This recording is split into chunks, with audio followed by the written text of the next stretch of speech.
Hello, my name is Daryl Malice, and I'm a principal architect here at CableLabs in the Video Application Technology Group. Over the past 2 years, we've had a lot of focus on 4K, or 4K Ultra High Definition.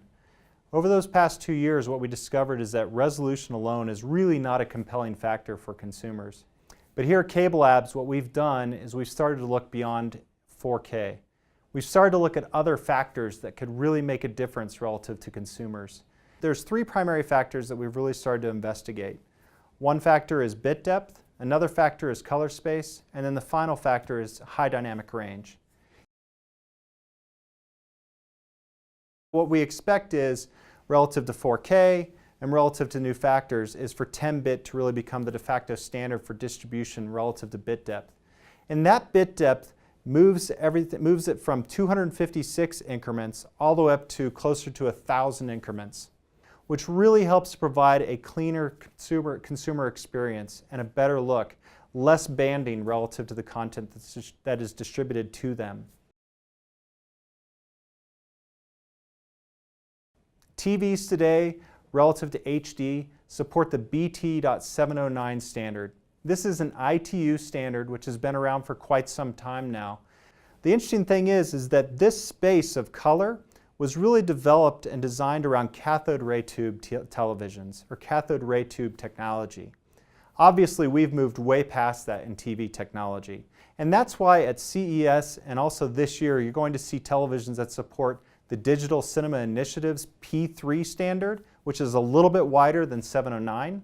And we're already starting to see conversations around support for BT.2020 standard set of coordinates.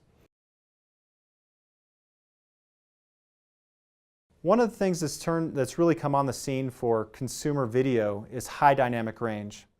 Today's content defined in BT.709 is actually graded with a peak luminance output of 100 nits. And the content within any scene or clip is oftentimes below that. But this means that the brightest point in that clip is really 100 nits. Today what we're seeing more is closer to around 5,000 nits. There's several monitors that are available that support that, from Sim2 to Dolby's own developed technology or developed monitors called the Pulsar or the Maui. So HDR has been around a long time, so what's the impact to consumers? Well, from an HDR standpoint, if you have even a simple iPhone, it supports HDR. So what's happening here? See, before, without HDR, is that you would either set up your camera to get the bright highlights and then you would lose detail in the darks, or you would set it up to get information in the dark areas and you would lose information in the highlights or the bright areas of the picture. Now you can get actual information from both the darks and the highlights.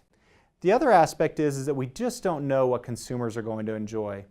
Saying that we have high dynamic range doesn't mean that consumers are going to like really bright images on their screen, especially if they're in a dark room. So some consumers may want to shut this capability off. These are all factors that CableLabs is investigating and we're evaluating. Thank you.